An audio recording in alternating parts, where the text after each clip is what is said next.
Alhamdulillah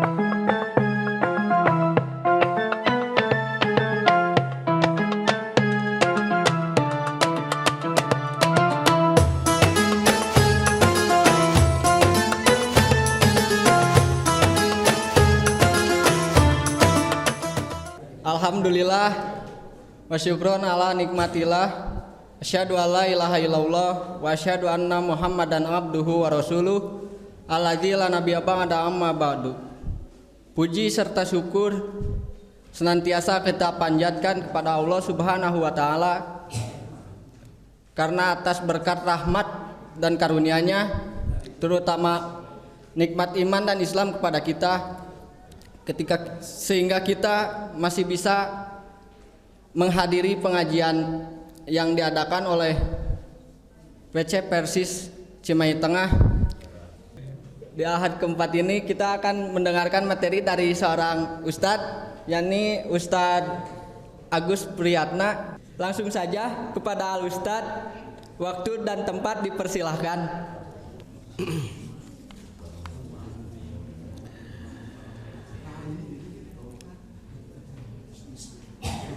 Alhamdulillah birahmatihi yatarahamu ibaduhul mu'minun wa bi'inayatihi wa taufiqihi yahtadi dhalun. Ashhadu an la ilaha illallah wahdahu la syarikalah wa ashhadu anna Muhammadan abduhu wa rasuluh alladzi la nabiyya ba'da amma ba'du.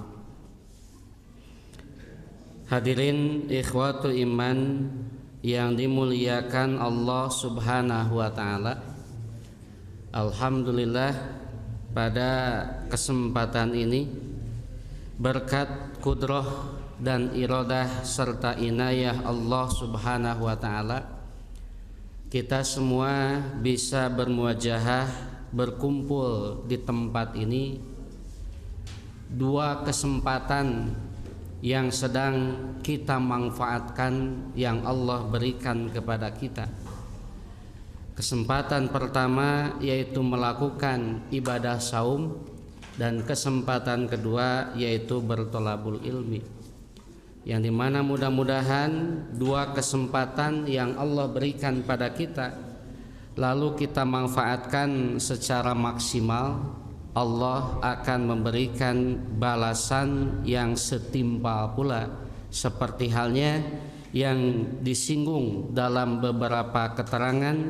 Bulan Ramadan bulan berlipat pahala, berlipat ganda pahala, karena orang yang sedang beribadah yang lain. Maka dari itu mudah-mudahan Allah pun memberikan apa yang telah dijanjikan di dalam hadis-hadis yang diterangkan oleh Rasulullah SAW kepada kita sekalian. Hadirin ikhwati iman yang dimuliakan Allah Subhanahu wa taala. Allah Subhanahu wa taala memberikan pembeda dan bahkan mungkin keistimewaan kepada umat Nabi yang terakhir dalam persoalan-persoalan yang berkaitan dengan ibadah, muamalah, akidah. Itu diberikan keistimewaan kepada umat Nabi yang terakhir ini. Kenapa? Karena dari satu sisi ajaran yang dibawa oleh Nabi yang terakhir ini tidak hanya sebatas fokus terhadap urusan akhirat semata, tapi juga memperhatikan urusan-urusan duniawiyah. Makanya dalam ajaran kita tidak dikenal bahwa dalam beribadah itu lupa terhadap urusan dunia. Tidak ada istilah dalam ajaran kita karena mengejar akhirat, karena mengejar pahala di akhirat, dunia dilupakan sampai dia memutuskan untuk ibadah fokus di masjid. Dugi kaucal itu tidak ditemukan, walaupun ada cuman salah kesimpulan. Artinya dalam ajaran agama kita ini yang diperhatikan itu bukan hanya sebatas ukhrawi saja. Urusan dunia pun dianjurkan untuk diperhatikan. Makanya dalam doa yang sering kita gaungkan, yang dikenal dengan doa sapu jagat itu, yang kita minta kepada Allah itu dua kebaikan. Kebaikan fi dunya hasanah wa fil akhirati hasanah. Dunia baik, akhirat pun baik, itulah yang kita minta kepada Allah Subhanahu wa taala. Dari doa itu saja sudah jadi isyarat bahwa ajaran agama kita itu perhatiannya tidak hanya satu sisi saja. Maka berkaitan dengan yang lainnya pun, ajaran agama kita ini betul-betul sinegar tengah. Ya. Kenapa disebut sinegar tengah? Tidak terlalu mudah dan juga tidak terlalu sulit. Maka kalau ada kesulitan-kesulitan dalam mewujudkan ibadah kepada Allah, yang jadi pertanyaannya, benarkah ibadahnya yang sulit itu? Benarkah agamanya yang sulit itu? Maka kalau ini yang jadi tolak ukurnya, maka perlu dikejar kembali, perlu diteliti kembali, benarkah agama itu mempersulit diri? Sakingku dipermudah dan tidak terlalu sulit dalam ajaran agama kita itu, arin wajib saum teh sahabu. Yang wajib saum itu siapa? Orang yang beriman. Nu mana nu beriman teh? Semua beriman. Mun nu mana nu beriman teh deui? Yang mampu, yang tidak mampu. Yang mampu, tidak mampu. Tuh, dikerucutkeun deui gitu. Memang ada orang yang beriman tidak mampu? Ada orang beriman tapi tidak mampu? Ada. Mata orang yang beriman tidak mampu teku saum kunaon? Ada penggantinya kan gitu. Apakah mun teku kodok kupidyah? Itu jadi satu isyarat bahwasanya dalam beribadah itu ada satu kemudahan. Tangan tong kieu kesimpulanna abdi mah sana saum mampuhna ngan setengah hari kenging teu? Kenging teu? Apa dilakukan sesuai dengan kemampuan? Tah mampu saum namun setengah hari kenging teu? Kenging. Tuh. Itu. Atuh lamun kenging kernaon aya istilah kodok jeung pidyah. Gitu. Artinya dalam ibadah tertentu ada kaifiat, kalau memang tidak mampu ya tidak usah saum, ganti saumnya, bukan dengan saum, kalau tidak kodok yaitu pidyah. Itu satu bukti. Kemudian yang kedua, arin wajib zakat sahabu. Tuh, nu mampu deh. Jelas jelema orang beriman nu mampu. Lamun teu mampu ngaluarkeun zakat gitu, wajib naon? Tah. Wajib menerima. Nah, ngan palebah wajib menerima. Nah, mulai muncul itu apa? Bukan aturan agama tapi rasa. Yang akhirnya karena rasa yang muncul saja perasaan asa teu pantes tuh kan gitu. Karena asa teu pantes kadituna dipapantes ujung-ujungnya mun teu ngagampangkeun ngahesekeun. Itu yang akan muncul. Kenapa hal ini muncul? Ya karena tadi tidak diatur sesuai dengan aturan agama. Bahwa pada prinsipnya yang wajib zakat itu ialah yang mampu. Lamun suatu saat ketika dia tidak mampu, maka bukan wajib zakat tapi nampi. Maka prinsipnya persoalannya kalau di sini tinggal bagaimana cara kita menerima ketentuan Allah. Nu hiji cocok jeung kahayang, nu hiji teu cocok jeung kahayang. Cocok jeung kahayang syukur, teu cocok jeung kahayang sabar. Itu prinsipnya. Cenamun taun ayeuna kumaha? Sabar jadi penerima. Tah gitu. Berpahala moal. Teu. Kemudian suatu saat tahun ayeuna ditakdirkeun ku Allah cocok dengan keinginan, punya kelebihan, wajib naon? Wajib zakat, syukur, berpahala teu?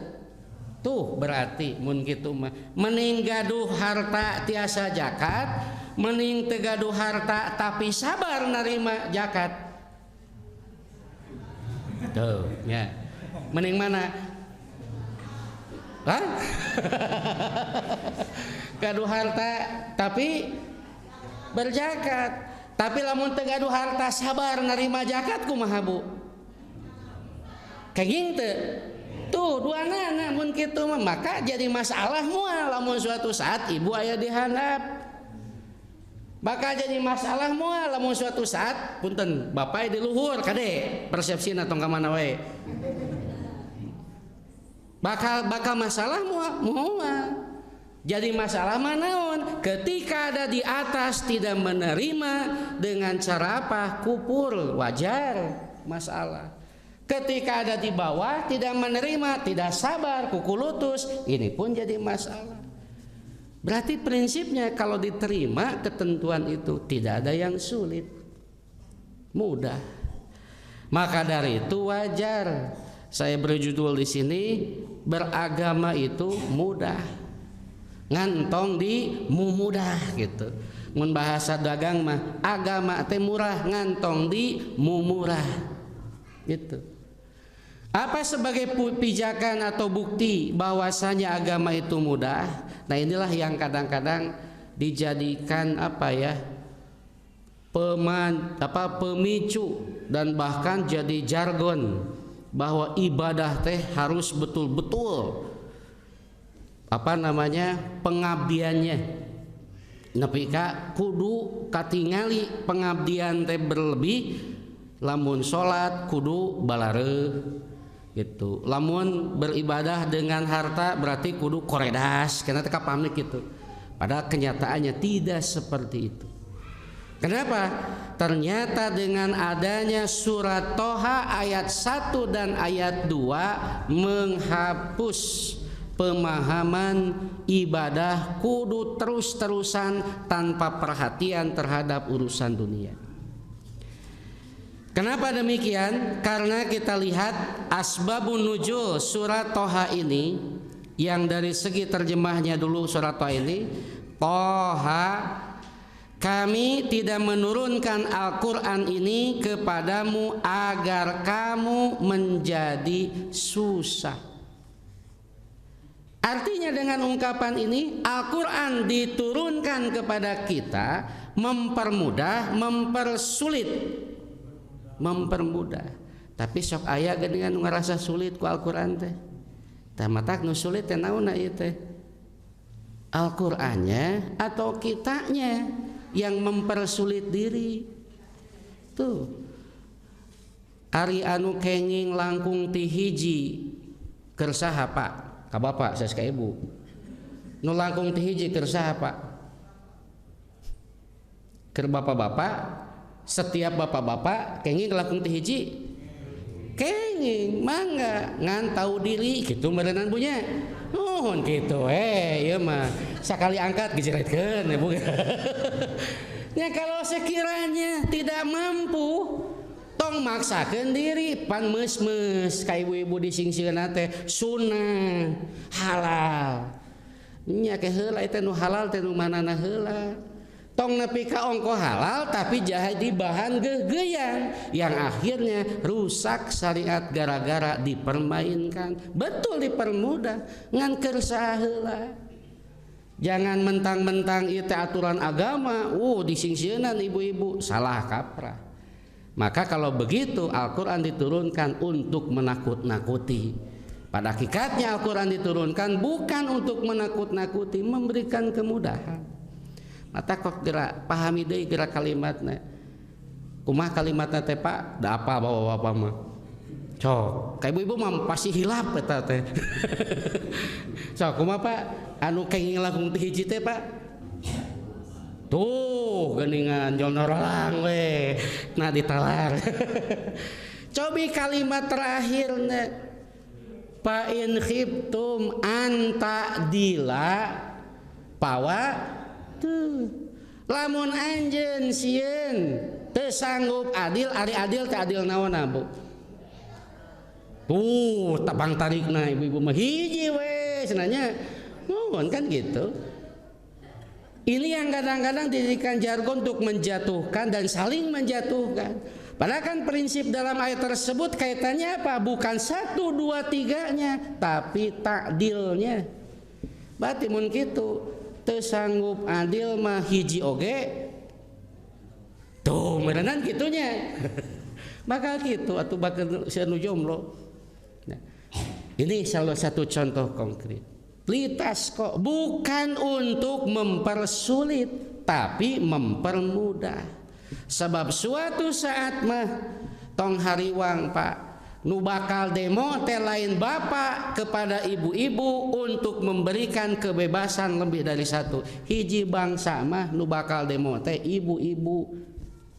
Iraha abdi bade ditika. Parabut lamun kumaha?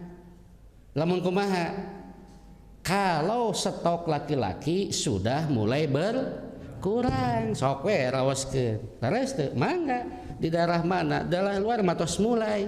Bahkan negara memberikan jaminan kalau lebih dari satu negara yang membiayai. Taksing sabar we Pak ayeuna mah. Nya can waktuna gitu. Kan Bu, tenang Bu. Nah, itu gambaran satu ciri litas kok tidak mempersulit diri. Dan ternyata kalau dilihat asbabun nuzulnya dalam Tanwirul Mikbas dikatakan nazalat hadhil ayatu wan nabiyyu sallallahu kana qabla dzalika yajtahidu bi sholatil laili hatta tawaramat qadamahu fa khaffafallahu alaihi bihadhil ayati. Ayat ini berkenaan ketika Nabi sebelum turunnya ayat ini beliau bersungguh-sungguh melakukan sholat malam sehingga kedua kakinya bengkak. Ini kejadian awal-awal beliau diangkat menjadi nabi, semangatnya dalam beribadah. Maka dalam Bukhari diungkapkan Rasul kaki itu beliau menjawab, apakah tidak boleh sebagai bukti syukur aku melakukan ibadah seperti ini. Katakan itu cross check nih, kapan sampai bengkak-bengkak itu? Ternyata kasusnya sebelum turunnya surat Toha. Gitu. Kenapa sampai seperti itu? Apa yang Nabi lakukan sampai seperti itu kabengkak-bengkak? Wajar, naluri manusia. Awal-awal mah sumangat. Jika ibu bapak awal-awal Ramadan sumangat tebu. Sumangat naon? Sumangat segala rupana. Tikawit tadarus dugi ka tarawehna sumangatna luar biasa. Laras teh. Tuh. Ketika awal-awal mah saat sholat maghrib teh paheula-heula ka masjid nya boro-boro ka masjid dengan alasan naon bisi teu kabagian gitu paheula-heula milarian sapang payuna sebab kalau pas ngadan us ngabludak wajar we DKM nyimpulkeun wah kemajuan gitu urang tahun payun mah urang robih we urang naon sanes-sanes ieu alhamdulillah ieu mah urang renovasi we cenah masjid teh nah sempit teuing nah membludak nya da ngukurna mimiti coba mun ngukurna akhir mah bakal merot DKM na kitu benerna nah wajar kenapa karena saking semangatnya awal-awal seperti itu sampai seluruh yang kita miliki teh dikeprukeun dibudalkeun tadarusna saking sumanget mah awal-awal mah punya duit kaseueuran parebut abdi cenah ayat kahiji terus parebut patarosanana minggu kadua kitu keneh henteu tuh minggu katilu kitu keneh teh komo ayeuna minggu terakhir tos ngawit naon nu kaemu teh urusan naon nu tos kaemu teh urusan hari hakna duh cenah budak teh can meunang keneh teh HR-an kitu kaemutna teh sugan ngemut tadarus duit ka mana ini satu hal yang wajar karena semangat bujang-bujang gitu sok geura buka saking semangatna kumaha bukan uji awal saking semangatna kumaha sagala disuguhkeunnya mun barudak teh mah sagala we di balanjaan prung we pas ngong adan buka naon nu katuangna sabaraha hiji tuh bala-bala sebab nu wajibna bala-bala korma mah sunah gitu hanya kan sunah Nabi laras kan bala-bala mah wajib cek kurang sunah gitu tak wajar menuju kamari acara daurah pak di Ciganitri tak aneh abdi mah korma sabaraha dus kudu disiapkeun gitu pi bala-bala mah nambah disodorkeun sakeak eta mah cita pan ieu teh sunah Nabi masakan korma teh pinter ngajawabna teh nya sunah Nabi cenah ieu mah tai mah wajib pi ka kitu tuh di dalil apa karena tadi saking semangatnya ketika awal-awal mah ternyata wajar karena Nabi pun sama manusiawi seperti kita ketika awal-awal sampai seperti itu pola yang salah akhirnya karena merasa sampai bengkak-bengkak kabayang upami ieu masih berlaku syariat ieu insyaallah jika teh ti kawit awal Ramadan oge tos mulai malundur salat malam itu. Kenapa? Karena harus bengkak gitu. Kabayang rumah sakit pinuh gara-gara nu tarawehan. Itu. Nah makanya ketika turunnya ayat ini dirubah formatnya. Qala Kalabiyu dalam tafsir Al-Qurtubi dikatakan lamma nazala 'alan nabiyyi al-wahyu bi Makkah istahada fil ibadati washtaddat ibadatahu Paja'ala yusallil laila kullahu zamanan hatta nazalat hadhil ayatu fa'amarahu Allah ta'ala an yukhaffifa an nafsihi payusalli wa yanamu panasakhat hadhil ayatu qiyamal laili pakana ba'da hadhil ayati yusalli wa yanamu.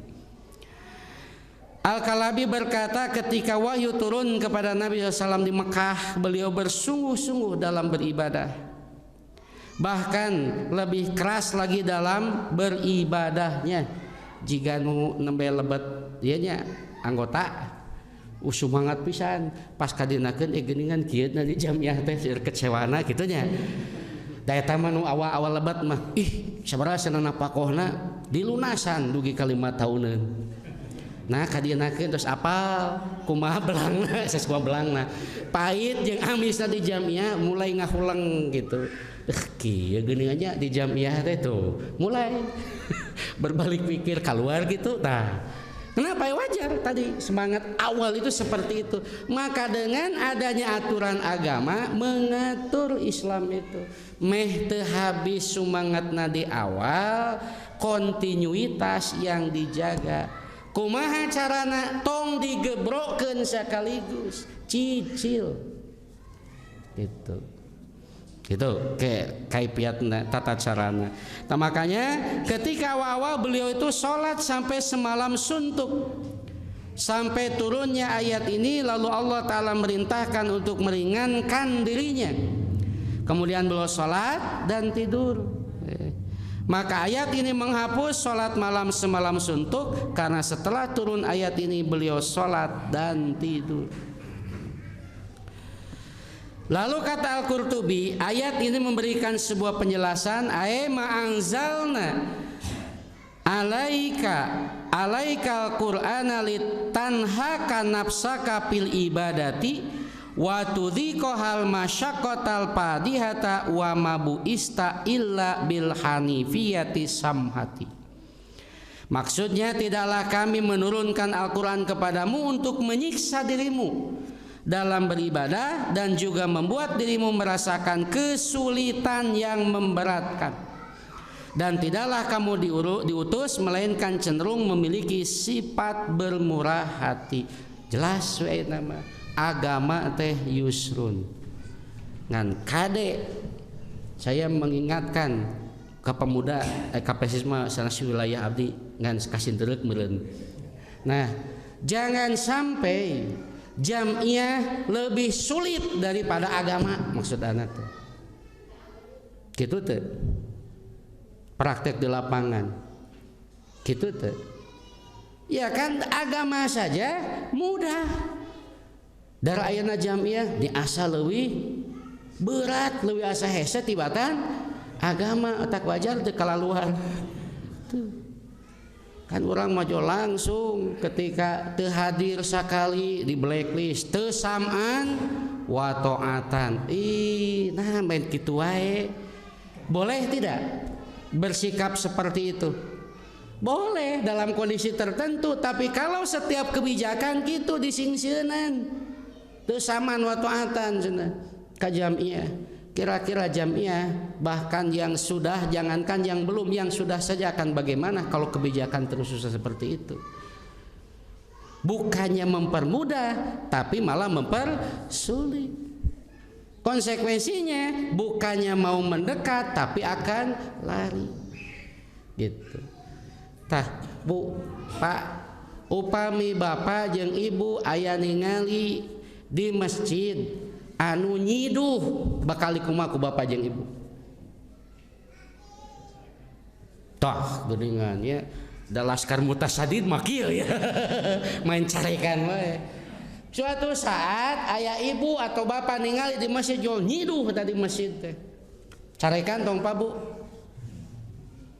Seuselan tong. Jontong wae. Nu jentong carekan cik. Seuselan tong. Ningal kondisi gitu. Nah bet ningal kondisi kan emut kisah Nabi aya anu orang Arab gunung kahampangan di masjid. Tah cobi mun dipraktekeun di urang. Jo kecewer we gitu.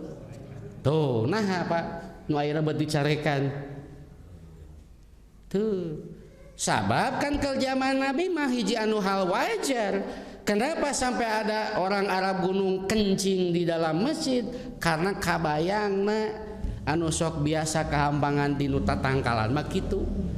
Ya kan hanya sebatas pelepah kurma kabayangna naon? Nya tatangkalan gitu nya. Sok ngaraku sok di tatangkalan. Jadi ketika nilai tatangkalan teh ateu meureunnan gitu. Ieu jiga nama tatangkalan juga kecewer. Tah anehnya pada saat itu Nabi memarahi tidak sahabat ini. Anu ambek sahabat yang lain ambak-ambakan dan ku Nabi ditahan. Cerdikna Nabi pada saat itu. Nabi tidak menyuruh untuk mencegah, malah tahan heula. Nu kaduana nu titah nyeblok teh saha? Nu titah nyeblok teh saha? Kan kuduna mah siapa yang berbuat dia yang bertanggung jawab. Mah henteu ayang kencingnya orang Arab gunung yang nyebloknya, yang menyiramnya ialah sahabat Nabi yang tidak punya dosa. Adil teu Pak? Adil teu Bu? Teu adil sekilas mah Nabi teh. Tapi Nabi cerdik, tahu siapa mad'unya, siapa yang jadi sasarannya. Lamun ngobrol jeung urang Arab gunung, nerangkeun ka urang Arab gunung ngeunaan aturan main tina masjid kulisan bakal mulek. Nah, hebat bakal mulek ya kapasitas keilmuannya menerima ilmunya terbatas. Mata kudu kumaha? Simpel carana. Nyuruh we sahabat nu sanes di seblok we. Pan ngahulang beneran urang Arab gunung teh. Ieu teh meureunnan lain kepacilingan. Ciri lain pacilingan tadi seblok kurut kuring gitu meureunannya. Itu lebih efektif mengingatkan dan meluruskan dengan sikap dan tindakan. Mata ketika aya nu ambek-ambekan tong diambekan deui ku sikap jeung tindakan gitu. Tak kapungkur emut keneh ti sepuh gitu, mun dina rumah tangga hoyong aman henteu pasea wae kudu repok. Kumaha repok teh Bu? Nu hiji rep, nu hiji pok gitu. Nu hiji pok, nu hiji rep. Nah, lamun ibu-ibu pok, bapak-bapak kudu rep. Nah, bakal aman kituna. Tapi lamun ibu-ibu pok, bapak-bapak pok kumaha? Pok-pokan ka dituna gitunya. Tuh patembal-tembal rame we ka dituna geuningan solusina kitu hiji mangsa menghadapi apapun lihat kondisi. Ku sabab ieu sahabat teh kondisina jiga kitu nya sesuaikeun. Tidak diseimbangkan tidak dibarengan nu ieu gogorokan urang mah jempe we gitu. Nah, ini sebagai bukti bahwasanya Rasul diturunkan itu tidaklah kamu melainkan cenderung memiliki sifat bermurah hati. Kudu welas asih, kudu gede pangampura ningali anggota jamaah hese wae mayar infak wajib gitu. Keun we tenanaon walaupun kewajiban gitu. Keun we kege ditagih meunan ku akhirat di akhirat ku Allah mah kitu nya. Can iwan gitu. Nah, artinya bersikaplah dalam jamiah pun sama. Tidak usah terlalu sulit dan bahkan tidak usah terlalu mudah sidegar tengah. Ya. Kemudian kata Ibnu Katsir, ayat ini memberikan sebuah penjelasan. Qala Mujahidun fi qaulihi ma anzalna 'alaikal qur'ana litashqa. Kami tidak menurunkan Al-Qur'an ini kepadamu agar kamu menjadi susah. Ternyata min qaulihi sama seperti firman yang lain, faqra'u ma tayassara minal qur'ani, adalah seperti firman-Nya, karena itu bacalah apa yang mudah bagimu dari Al-Qur'an. Tuh, Bu. Jadi lamun taraweh teh nu dibaca nu mana? Ketika sholat tarawih, sholat malam yang dibaca yang mana? Maqra'u mataya saro ma'aka, apa yang kamu hafal ma'aka bersama kamu. Katos teh. Berarti lamun hafalna kulhu kumaha?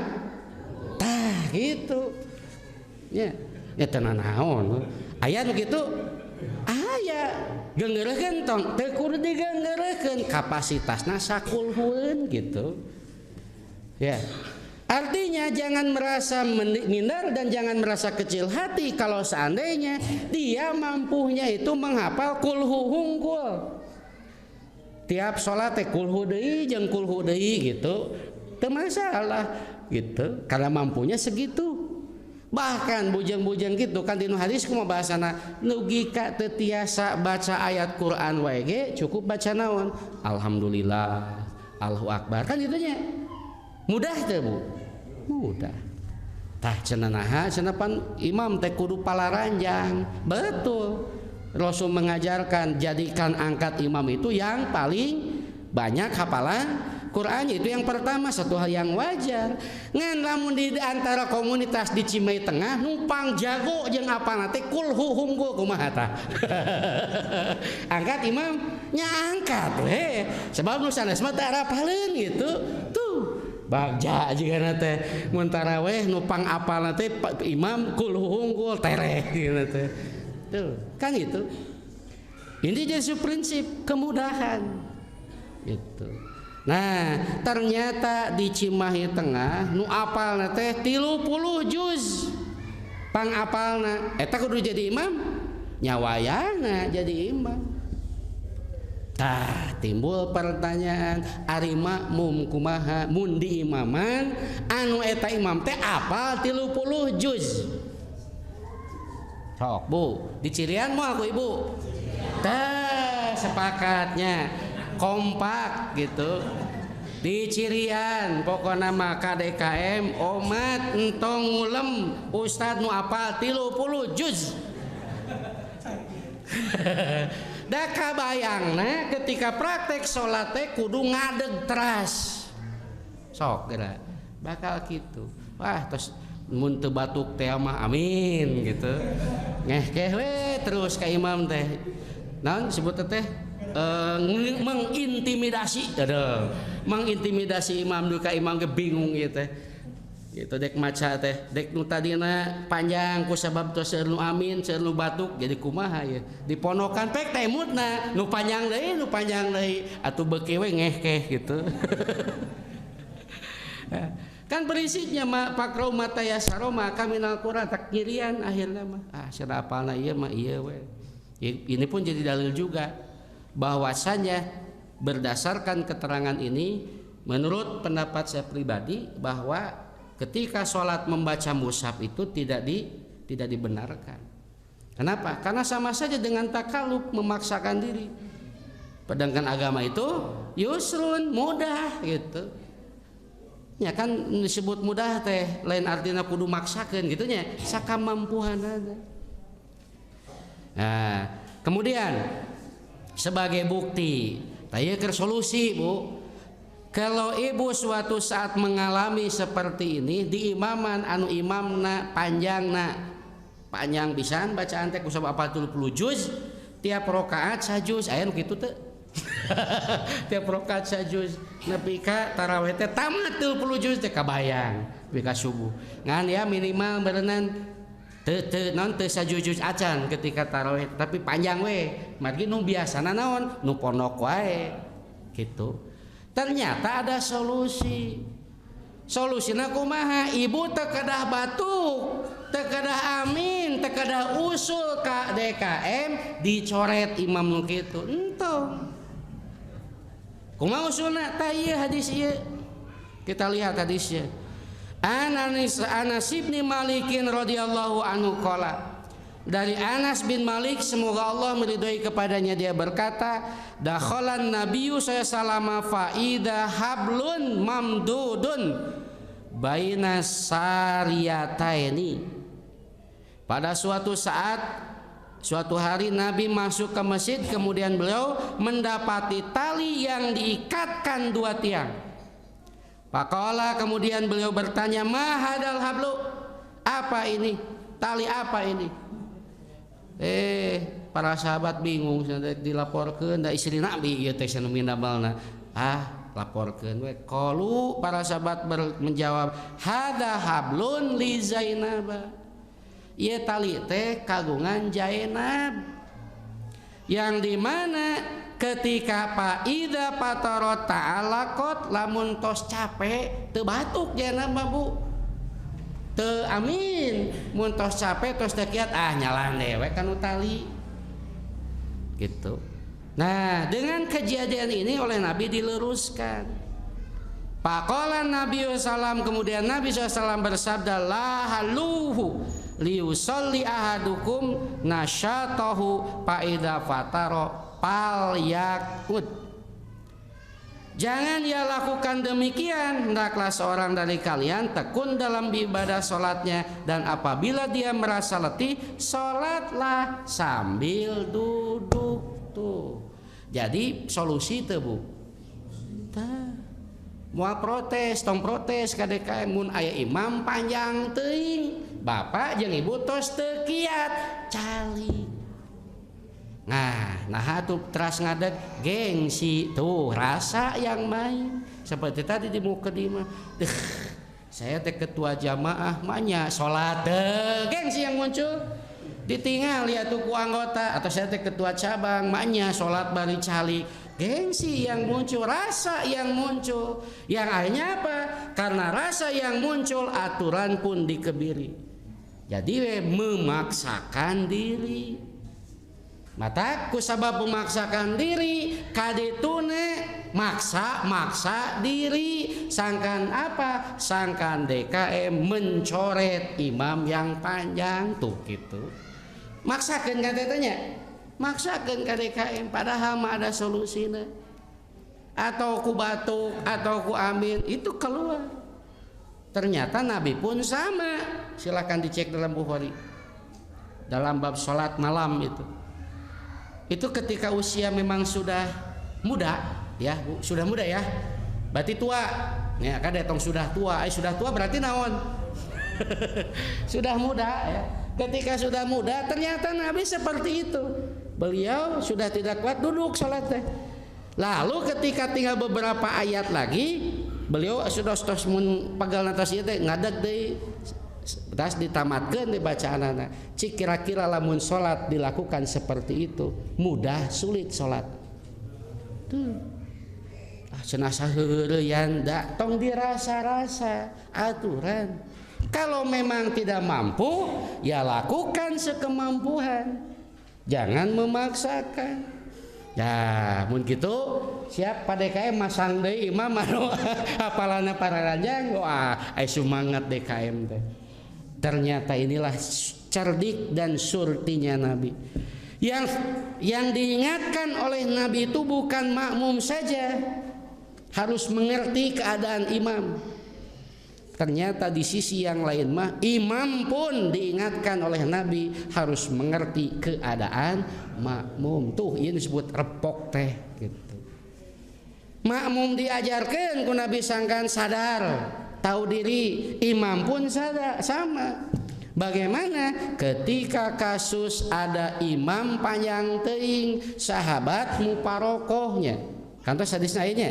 Nah, sahabat muparokoh diadukeun ka Nabi. Ya, imam anu yang panjang teuing langsung memponis, wah cenah disebutna ge wah keras kasana teh. Atau mun di jamiah mah teu samaan wa taatan mun gitulah jargonna teh. Teu samaan wa taatan muparokoh. Adukeun we ka Nabi. Apa jawaban dari Nabi? Jawaban dari Nabi tidak menyalahkan makmum tapi menyalahkan imam. Berarti yang harus sama-sama mengerti siapa? Imam harus mengerti keadaan makmum, makmum pun harus mengerti keadaan imam. Artinya apa? Tingkatkan makmum kualitas dirinya. Natak nu diapalkeunna tong kulhu wae. Taekeun sakali. Tapi cenah dan apalna kulhu deui kok mangga teu naon gitu. Ngan nalika imam baca Al-Baqarah persepsina tong persepsi kulhu gitu maksudnya. Lamun kahapalna kulhu kemudian imam baca Al-Baqarah tah tong dibayangkeun Al-Baqarah teh jiga kulhu pasti bakal kukulutus. Mun Al-Baqarah baca bayangkeun naon? Baca Al-Baqarah berarti panjang. Kumaha solusina? Kalau memang sudah tidak kuat pal yakut. Calik we. Tong merasa kecil hati naon deui tah ngan persoalan tahu diri kurang tahu diri lemah tong naros ka batur ari abdi tos cangkeul teh acan tong gitu eta we sugan terus mulai sing seureumeuan teh gitu mun mulai sing seureumeuan nya wayahna tong dipaksakeun kewe dinyalahkeun akhirna kanu salat cenah tarawih di anu mah matak pikakeheuleun cenah jantungeun jeung naon sagala rupa penyakit malarun sing horeng cara menyikapi yang salah gitu. Nah, kemudian hadis yang lain mengatakan melalui Aisyah semoga Allah meridhai kepadanya bahwasanya Nabi SAW Rasul beri solusi. Apa solusinya agar agama terasa mudah, agar agama tidak terasa sulit? Kaifiat yang diatur oleh Nabi.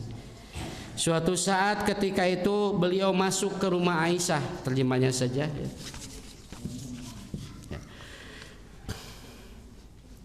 Ke rumahnya dan di sisinya ada Aisyah. Lalu ada seorang perempuan.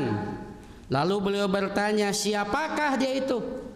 Maka pada saat itu Aisyah menjawab, si anu. Lalu Aisyah menerangkan tentang sholatnya dalam syarah Fathul Bari dikatakan kenapa Aisyah menjelaskan perempuan ini karena perempuan ini cek Aisyah hebat. Menurut penilaian Aisyah hebat. Kenapa? Si perempuan ini sholat semalam suntuk. Tapi ku Nabi diluruskan. Sekilas ini menjadi sekilas kade si kajebak. Jika kieu ya contohnya. Kalau ada pernah dengar hadisnya pendeknya menuju bab saum ya. Kalau hidangan ketika ada al-asya, makan malam sudah dihidangkan. Maka Nabi menganjurkan sholat heula makan malam heula. Sholat heula makan malam heula. Kayak gitu mun gitu Nabi mementingkan dunia, mementingkan akhirat. Kalau makan malam sudah disediakan, maka dahulukan makan malam kemudian sholat. Berarti sholat nomor seberapa? Berarti mun kitu Nabi mementingkan dunia, mementingkan akhirat. Tanya kan sekilas mah tuh tak jadi dalil gitu. Sekilas mah Nabi teh ngajarkeun naon heula, du dunia heula. Engke akhirat kan sekilas gitu. Dicurungna naon? Makan heula. Atau hadis yang lain, kalau kamu ketika sholat ngantuk, kumaha saur Nabi? Tidur dulu baru ari tidur dunia akhirat. Dunia, ari sholat berarti tidur heula, dunia heulanya. Tuh. Berarti mun kitu Nabi mementingkan dunia. Dah sekilas mah. Berarti bapak jeung ibu lamun ayeuna bapak jeung ibu tos tunduh mangga kulem. Kitu merenanya. Prinsipna tong dipaksakeun, Pak. Tong dibolotot-bolotot memang tos tunduh mah, Pak. Sakwe tenan da ku abdi ge dimaklum ya. Lamun di saum ngan piraku bade kabuka mah kulem gitu kan biasana. Itu kan jadi dalil ya. Bahwasanya kalau memang ketika sekilas Nabi mengatakan makan dulu kemudian sholat, sekilas mah seolah-olah mementingkan dunia, pada kenyataannya tidak. Disinilah bijaknya Nabi mementingkan persoalan apa? Bukan mementingkan persoalan dunia, tapi menjaga kualitas akhirat. Sekali lagi, menjaga kualitas akhirat. Ibadah berkualitas yang dijaga. Oke, logikana. Ari salat di awal waktu jeung salat di akhir waktu sama-sama baik? Sama-sama baik atau tidak? Tidak. Di awal waktu lebih baik, di akhir waktu baik jelek. Kan bisa sebat jelek, anu jelek teh. Baik jelek di akhir waktu baik. Cuman ada yang lebih baik di mana? Awal waktu. Jadi suatu saat berbenturan antara keutamaan awal waktu dengan kualitas sholat, kehusuan sholat, mending mana? Mending kehusuan yang dikorbankan, punten ari kehusuan sholat tiasa diulangi deui, tos beres sholat isya teh, tos beres sholat asar teh, ngan pedah teu husu. Pertanyaan tadi mah teu husu, batalkeun we, ayeuna we mulang yang deui, kenging kitu teh kaifiat sholat. Eta benten teh. Ya. Sugahan gitu aku mari tadi mah aduh rakaat kahiji ngalamun, kadua nunutan, katilu ngahuleng gitu. Kaopat bleng atuh kabehanana eta mah. Beres salatna teh, pertanyaannya beres kewajibannya, Pak? Lepas dari kewajiban? Lepas dari tuntutan. Pertanyaannya boleh karena yang tadi dalam keadaan tidak berkualitas dikodo we, digentos, dibatalkeun nu tadi mah. Jadi we salat deui meh husu. Boleh tidak kaifiatnya seperti itu? Teu aya aturan juga kitu. Mun aya oge bade salat deui hukum yang berubah. Nu tadi wajib, nu ayeuna jadi sunat. Aya istilah nu wajib diganti ku nu wajib deui. Tidak ada aturannya. Tapi persoalan waktu, yang namanya waktu ada awal waktu, tengah waktu, akhir waktu, ada pilihan. Wajar tidak Nabi mengatakan kalau hidangan sudah disediakan, dahulukan dulu makan malam, kemudian sholat. Kan seolah-olah Nabi menghindar awal waktu, tidak? Seolah-olah menghindari awal waktu, pada kenyataan bukan. Yang dikejar bukan keutamaan awal waktu, tapi yang dikejar kualitas kehusuan sholat. Ari kualitas kehusuan sholat mah mual bisa diulangi lagi. Jelas, makanya kenapa muncul statement tadi gitu. Apakah dengan ungkapan ini menjadi dalil juga bahwasanya Rasul sok ngakhirkeun? Teu. kondisi tertentu lamun berbarengan matak pilihanana bade khusus salat bade khusus tuang gitu barengan bade khusus salat khusus tuang mun khusus salat berarti tuang heula lamun bade khusus tuang salat heula gitu barengan apa yang jadi korban di sini salat tuang nu khusukna sedangkan Nabi sangat mewanti-wanti salah satu ciri yuqimuna sholate lahir kehusuan dalam sholat bahwasanya Nabi sangat menghindari perkara-perkara yang dapat mengganggu kehusuan sholat apa saja tikawit ibu lamun nuju masak teras ngong adan asar masak heula sholat asar heula masak heula atau napi sholat asar heula kan sekilas mah urang sok kadang-kadang nyimpulkeun cenah eta di dunia pisannya tuh nah di dunia ngong adan asar masih kene kuntang kerentreng masak karena berpikirnya satu sisi saja tidak berpikir yang lain padahal adinu yusrun sampai seperti itu meh naon meh kajaga keusuhan salat keun we tenang naon poe ieu mah salat teh jadi bukan di awal waktu tapi di tengah waktu atau di akhir waktu poe ieu mah tapi lamun unggal poe akhir waktu aya naon eta nu jadi masalah ngan tetep we orang yang salat di akhir waktu baik tidak Pak sekali lagi orang yang tiap salatnya di akhir waktu baik tidak baik kayak tong disebut jelek awas senapan eta aya dalilna pawailul lil musallin celaka bagi orang-orang yang salat kaji deui eta teh musallin teh saha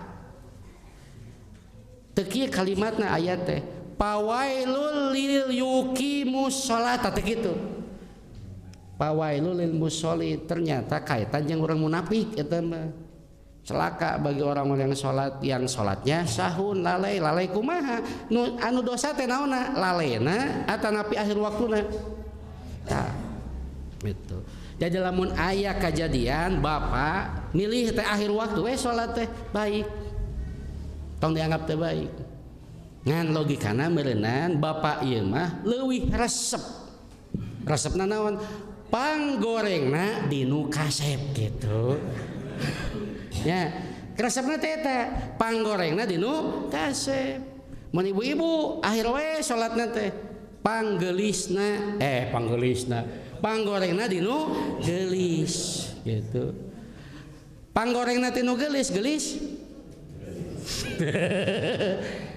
panggorengna dinu kasep nah sabab dibandingkeun jeung nu kalarasep ngajalajar nu karasep teh nu kasep oh iya goreng gitu merenanya anggar we lingkungan anu kasep tah jiga salat di akhir waktu tetap di lingkungan orang-orang yang mendirikan salat nganu ieu mah pangkasepna di awal waktu sedang kasepna di tengah waktu di akhir tah goreng tapi kasep gitunya tah lamun aya nu kitu berarti pilihanana panggorengna dinu kasep tapi lamun teu salatna teh engke dihijikeun we terus tiap hari teh tah ieu majigana teh pangkasepna tinu goreng gitu bade pangkasepna tinu goreng mending pangkasepna tinu goreng panggoreng tinu kasep cenah bingung milihna ge teh pangkasepna tinu goreng mah berarti kasep goreng kasep manya bu ya deui ya pangkasepna tinu goreng kasep goreng we anggerna apa nuga loreng ngajajar ieu teh tuh benten kenana nuga loreng ngajalajar dipilih oh iya nu pangkasepna goreng teh ngan pangkasepna tinu goreng we angger gitu nya jika nu mana ketika berinfak teu jadi wae teh sok aya nu infak aya nu teu infak aya nu infak pang badagna tah ieu mah pangkasepna dinu kasep pang badagna kaluarkeun teh tah nu ieu mah pangleutikna gitu tapi tetap infak ya bersedekah pangletikna kecelek we gitu. Aya deui anu marot sukeun tong sepun tah ieu mah mending keneh ye. Mending keneh tibatan jeung anu teu sama sekali mikiran asupkeun tong lewat we Pak ieu mah pangkasepna tinu goreng. Nah teu jadi ngencelengna. Atuh minimal teu jadi ngenceleng terus we dipikiran asupkeun tong. Kebaikan aya nilai semangat untuk berbuat baik nama jonglokeun nu kitu mah insyaallah teu jadi. Nah, ternyata dalam persoalan ini pun sekilas Nabi ketika mendengar kata Aisyah ini sholatnya ya. Kata Aisyah itu semalam suntuk cik Nabi mah. Kade sanes mamah ya. Mah ini satu ungkapan kalau menurut ahli bahasa kalau mahnya tanpa ditanwin itu menyuruh berhenti ganti topik yang lain. Mah itu. Tapi kalau pakai tanwin mahin kudu jempe dan aktivitas yang lain pun tidak boleh dilakukan. Itu bahasa ya. Tapi di sini Nabi mengatakan mah jempe ganti topiknya saja tong ngadongengkeun si anu. Kenapa? Karena ada yang salah ini persepsi Aisyah itu. Karena sholat semalam suntuk. Ternyata Nabi memberikan solusi. Lakukanlah pekerjaan yang kamu mampu. Demi Allah, Allah tidak akan bosan sehingga kamu sendiri yang menjadi bosan. Da Allah membawa bosan mere pahala, nu bosan mah urang nu dibere pahala. Gitu. Dan agama atau ibadah yang paling dicintainya adalah apa yang senantiasa terus-menerus dikerjakan oleh pelakunya walaupun jumlahnya sedikit. Inilah konsep yang diajarkan oleh Nabi kepada kita untuk menggambarkan agama mudah. Urang nahabat ngerasa berat persoalanna rumusnya disakaliguskeun. Apapun ibadah, apapun pekerjaan yang bentuknya disakaliguskeun, apa dampak akibatnya? Kieu. Ibu-ibu biasana upami nyeusehan sok disakaliguskeun dicicil. Tuh nya Pak dicicil. Ngawasuh wadah disakaliguskeun dicicil. Cicil. Nah, apaan cenah meh irit naon sabun gitu nya. Atau aya we sakaliguskeun. Kumaha sakaliguskeun angkewe lah. Saking disakaliguskeunna pagi-pagi seluruh pekerjaan rumah beres teu Bu? Kitu teu Bu? Kitu. Patarosanana tos beres ibu naon? Teh nya. Tos beres istirahat, ngalamun, ngagosip kitu teh alhamdulillah teu cenah. Naon we? Henteu. Nah, atupan cenah meh tereh beres. Betul, konsep tidak salah. Yang salah itu bagaimana setelah beres satu pekerjaan, beres segala-galanya. Itu yang jadi masalah. Tapi kalau beres satu pekerjaan untuk persiapan pekerjaan yang lain, tidak jadi masalah. Makanya kalau disekaliguskan resiko tanaga lungse, tanaga capek, pametos capek jeung lungse, semangat moal melakukan yang lain. Tidak. Gitu konsekuensinya. Atuh cenah dicicil mah iraha bade beresna i. Gini, pertanyaan saya yang kedua. Waktu terus menyertai kita tidak? Kalau kita pakai lebih banyak istirahatnya karena disekaliguskan, waktu akan bagaimana? Terbuang percuma.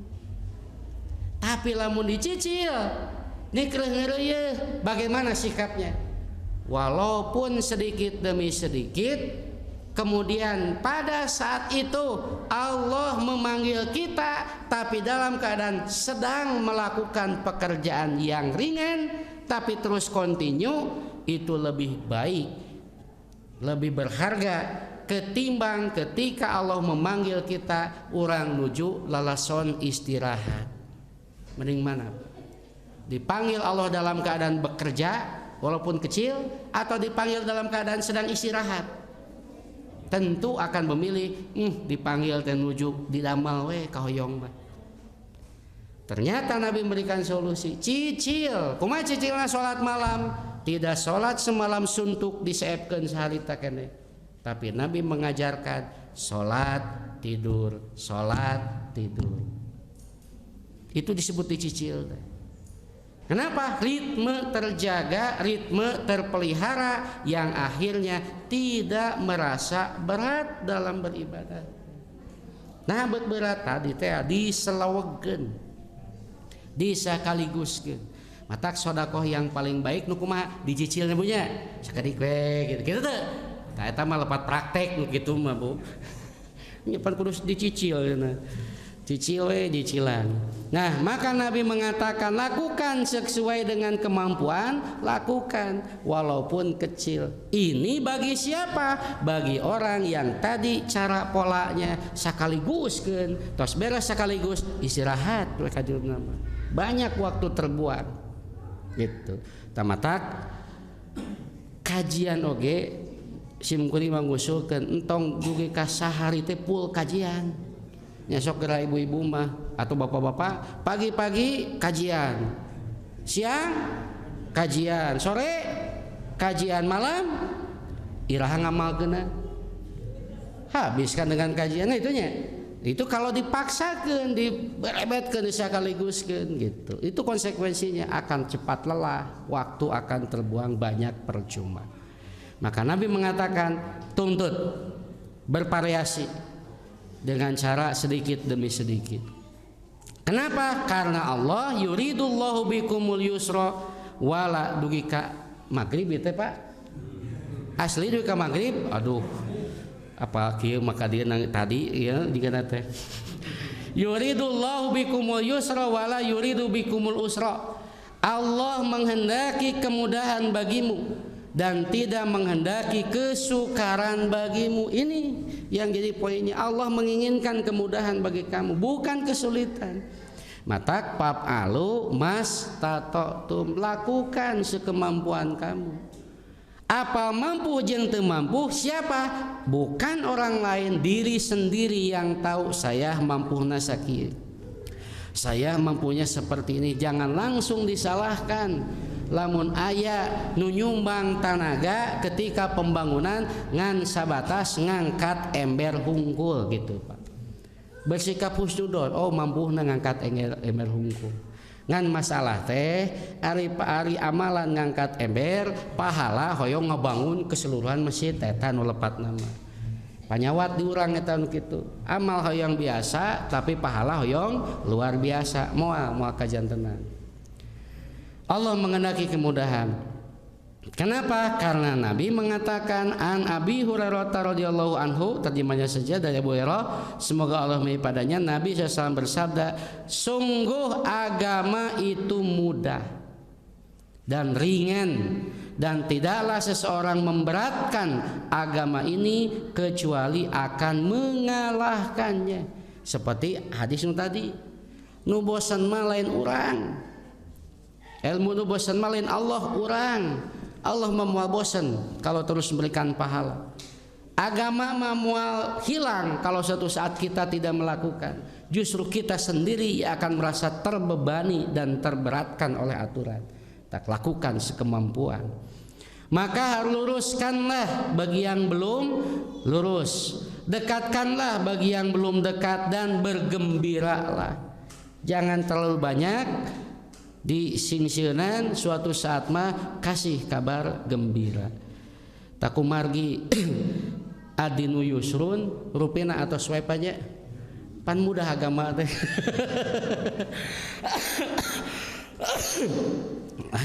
Dan mintalah pertolongan pada pagi hari, sore hari, dan sebagian waktu malam. Terakhir, di satu sisi sebagai bukti bahwa agama itu mudah, hak setiap yang menjadi milik manusia harus diperhatikan. Hak diri, hak orang lain, dan juga hak Allah harus sama-sama diperhatikan. Jangan sampai dalam memperhatikan hak Allah, hak diri dikebiri. Jangan sampai gara-gara memperhatikan hak orang lain, hak diri dikebiri, atau memperhatikan hak Allah yang lain dikebiri. Islam tidak mengajarkan seperti itu.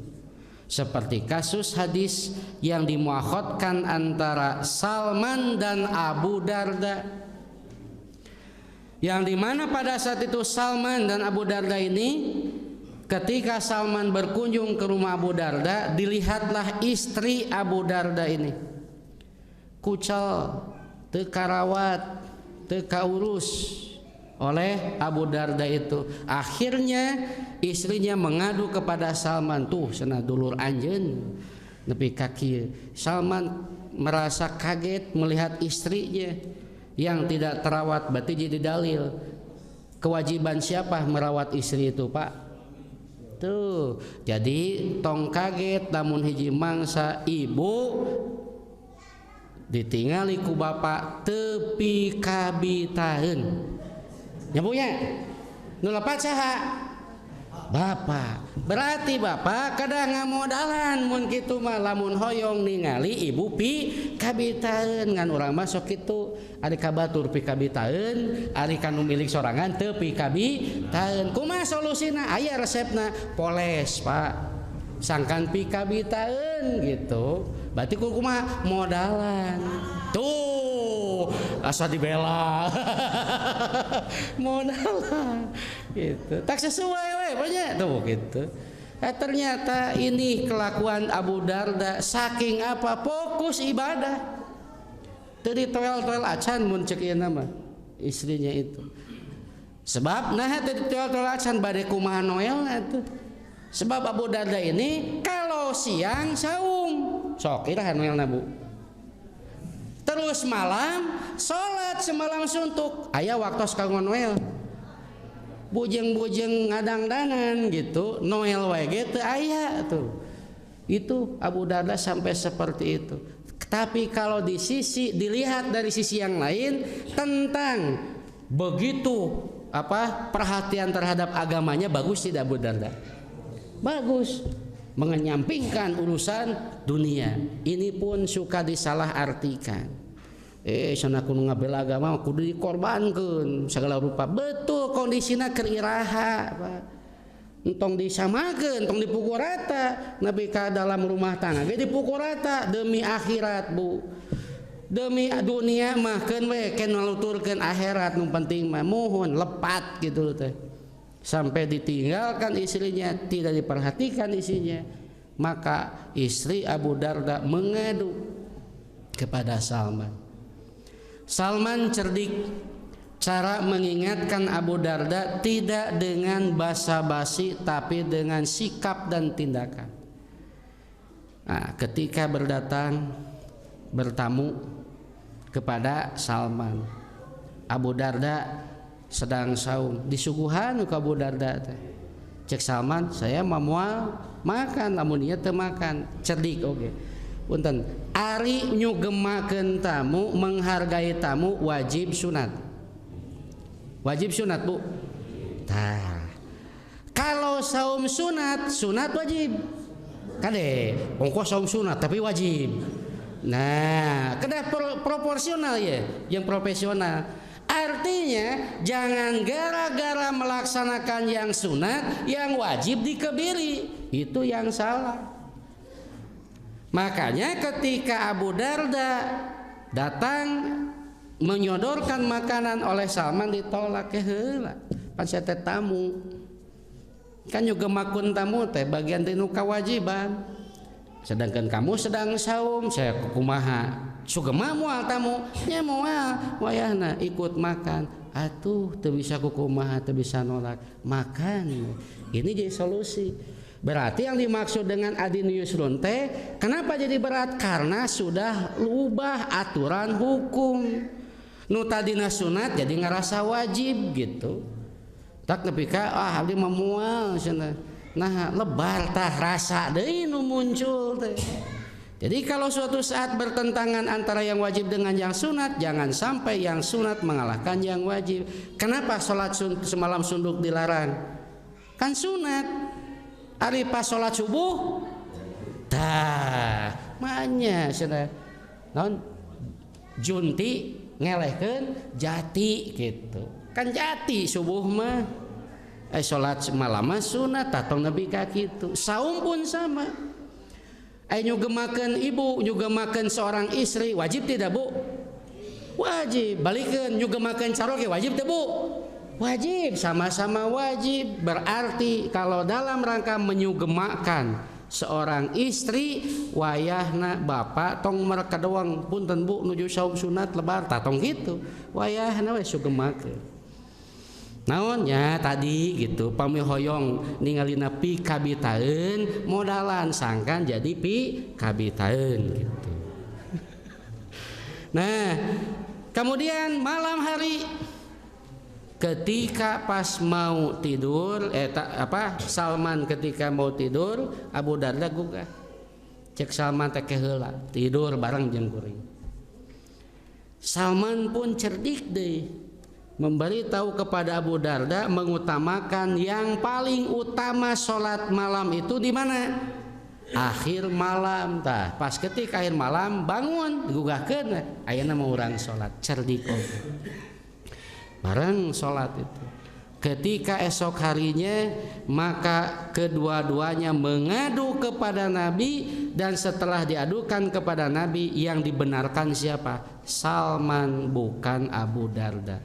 Karena Salman ingat apa yang Nabi ajarkan, kamu punya hak, istri kamu punya hak, Allah pun punya hak, maka penuhilah hak-hak yang disebutkan tadi. Artinya harus seimbang. Hak kepada Allah jangan mengkebiri hak diri. Hak kepada Allah jangan mengkebiri hak istri. Hak kepada Allah jangan mengkebiri hak-hak yang lainnya. Berarti harus seimbang. Inilah yang disebut dengan proporsional profesional. Berarti suatu saat ketika hak Allah kita penuhi, maka hak yang lain pun jangan dilupakan. Tinggal diatur ritme dan porsinya. Namun ada namun nih. Suatu saat antara hak Allah dengan hak diri bertabrakan. Utamakan yang mana? Hak Allah dengan hak diri bertabrakan. Utamakan mana? Dalam kondisi tertentu mah kudu kitu. Cerdik urangna. Tingali kalau berbenturan mana yang diutamakan, maka tentu hak yang paling utama dulu yang kita utamakan. Tapi kalau masih tiasa digulak-gilak jika kasus tadi antara makan dengan sholat di awal waktu, mending mana? Karena mengejar kehusuan. Kelihatannya sudah mulai gelisah karena sudah terlalu lama, jadi dianggap bisi agama teu yusrun. Ya. Nah, da cek hadis terakhir oge, celakalah orang-orang yang suka melampaui batas. Sajam setengah mah melampaui batas panitia gitu. Tak metel melampaui batas orang cekapkeun wae.